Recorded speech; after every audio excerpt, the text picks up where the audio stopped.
Olá pessoal, passando aí para deixar aí mais uma liçãozinha para vocês, conforme a gente tinha combinado.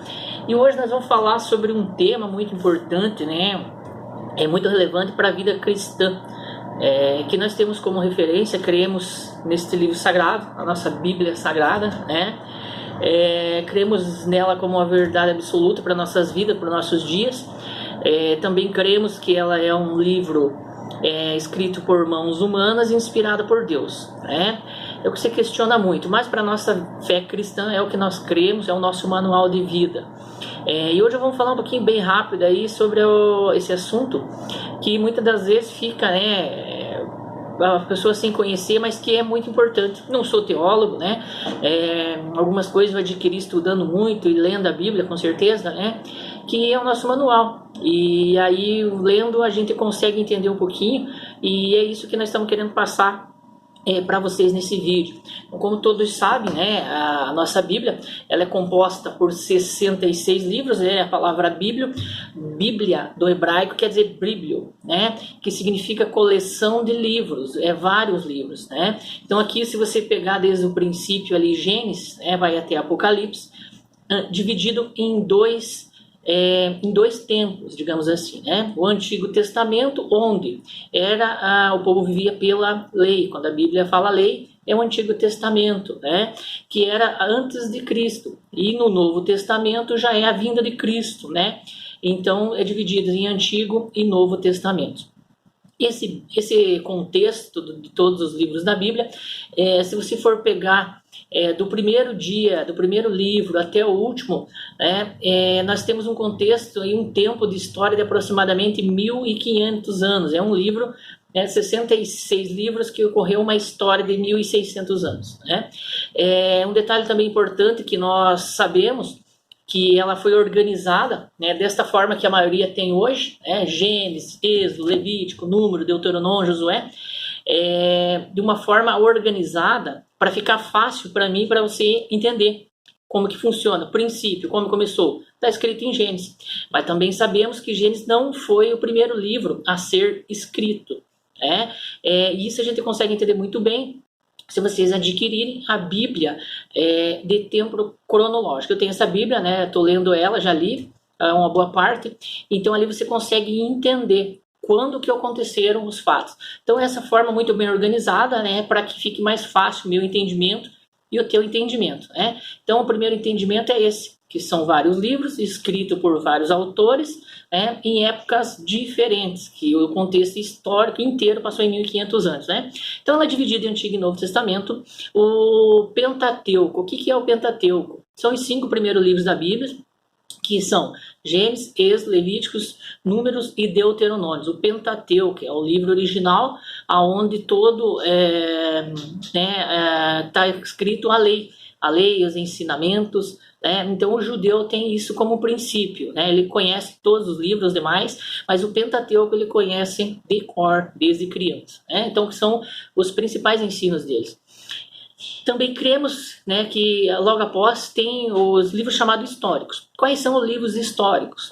Que é Josué, Juízes, Ruth, Esther, 1 Samuel, 2 Samuel, 1 Reis, 2 Reis, 1 Crônicas, 2 Crônicas, Esdras, Neemias e Esther. Então esses livros são aproximadamente, foram contados no mesmo tempo, escritos por várias pessoas, pelo próprio Josué, pelos juízes, quem que veio logo após, Ruth, que foi uma juíza, e aí primeiro Samuel, Reis e Crônicas também. São 3 livros que, se vocês se atentarem, vocês vão ver que tem bastante história repetida, porque foram o mesmo período escrito por 3 pessoas diferentes, a primeira, segundo e terceiro reis. Neemias e Esther.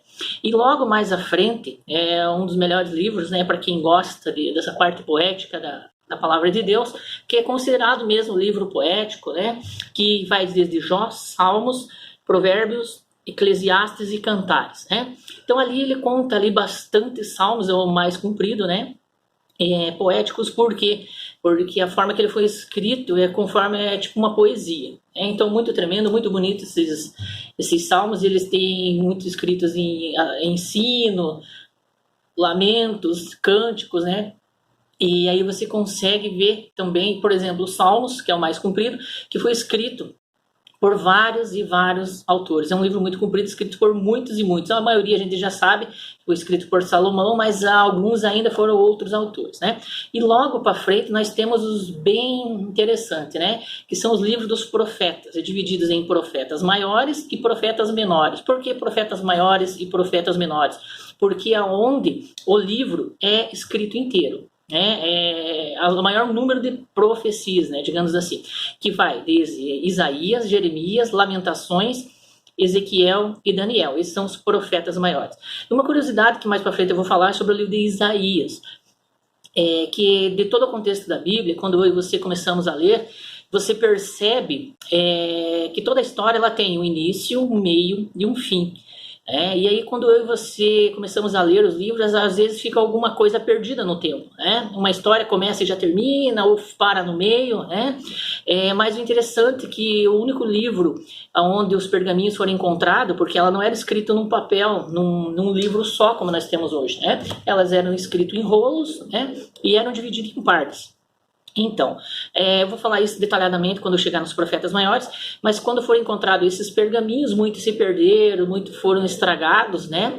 E foram encontrados em épocas diferentes. Mas o único livro da nossa Bíblia cristã que foi encontrado desde o primeiro pergaminho até o último foi o livro de Isaías, né? E profeticamente é o livro onde contém as profecias, a volta do Messias, a volta de Cristo, né? Então, tremendo. O livro de Isaías é um ótimo livro para a gente poder meditar, né?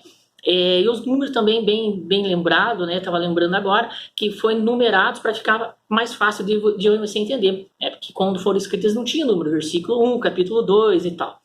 Isso é bem interessante. E seguindo em frente nós temos profetas menores.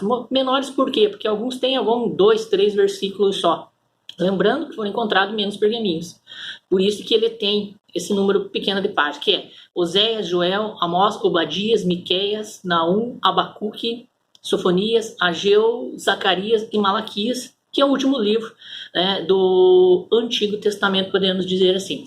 E já na sequência, então aí tem tudo aquilo que nós já sabemos que aconteceu na história bíblica, e aí vem a volta de Cristo, né, o Messias, para os judeus, e aí começa a ser escrito, né, o Evangelho, o Novo Testamento meu e seu que nós temos na Bíblia, né?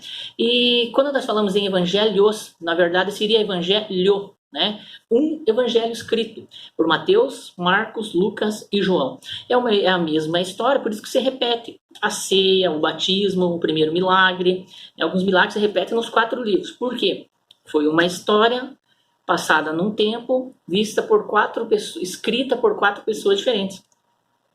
Mateus, Marcos, Lucas e João. Por isso que eles se repetem. Então isso é bom a gente entender também por que se repete, né? E logo lá na sequência tem um livro histórico, né? Que é o livro dos Atos dos Apóstolos.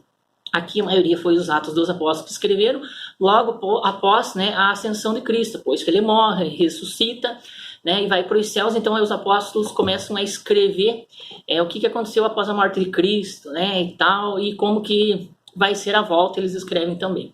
E aí logo mais para frente, que é uma coleção muito interessante do Novo Testamento, toda a Bíblia é interessante para mim, mas que é muito tremendo assim, é a questão das cartas do apóstolo Paulo, né? Que vai desde Romano, 1 Coríntios, 2 Coríntios, Gálatas, Efésios, Filipenses, Colossenses, 1 Tessalonicenses, 2 Tessalonicenses, 1 Timóteo, 2 Timóteo, Tito e Filemão. Né? Então todas essas cartas, a maioria, Paulo escreveu, né, a Roma, a igreja de Corinto, a igreja de Gálatas, a igreja de Efésios, a igreja de Filipe, por isso Filipenses, a igreja de Colossenses, a igreja de Tessalonicenses. E 1 e 2 porque ele escreveu 2 vezes, né? Escreveu uma vez, a carta chegou, depois escreveu outra. E Timóteo, que era o seu principal braço direito, né? Que era o apoio dele, né, nessa caminhada, ele escreve várias cartas orientando a Timóteo como proceder. Tito também e Filemão, né, que eram apóstolos e seguidores e andavam junto com o apóstolo Paulo. A maioria das cartas de Paulo nós entendemos e conseguimos ver que ele escreveu a maioria delas quando ele estava preso. Após todo aquele momento que ele era perseguidor, se converteu após o encontro dele com Cristo, aí então ele se converte, né, e começa a falar de Cristo para as pessoas através de carta, como é até hoje. A única coisa que um detento, um preso pode fazer livre é carta. Ele tem esse livre, esse momento livre, que ele pode escrever e receber cartas, né? E aí mais para frente nós também temos outras cartas escritas por outros autores do Novo Testamento, que é aos Hebreus, Tiago, 1 Pedro, 2 Pedro, 1 João, 2 João e 3 João e Judas, né? Não é o Judas Iscariotes, né? Também foram cartas escritas logo após, né, para esses outros irmãos, orientando as igrejas que foi aberta naquele momento, né? E o livro mais, digamos assim, emblemático, né, de todos, que é o livro de Apocalipse, né? Quando João, escrito pelo apóstolo João, quando ele fica preso na ilha de Patmos, então aí Cristo, né, vem e mostra para ele todas as coisas que haveriam, né, de acontecer. Então é um livro bem emblemático, bem profético mesmo, né? Então, que há muitos símbolos, muita simbologia, muitos sinais, né, de coisas que vão acontecer e que já aconteceram, né? Então, uma liçãozinha rápida, né, que a Bíblia, se nós formos falar, dá horas e horas. Mas aí eu vou procurar postar aí mais vídeos para vocês, espero que vocês tenham gostado, que tenha aberto um pouquinho a mente de vocês, que vocês continuem meditando, comece com uma Bíblia simples, né?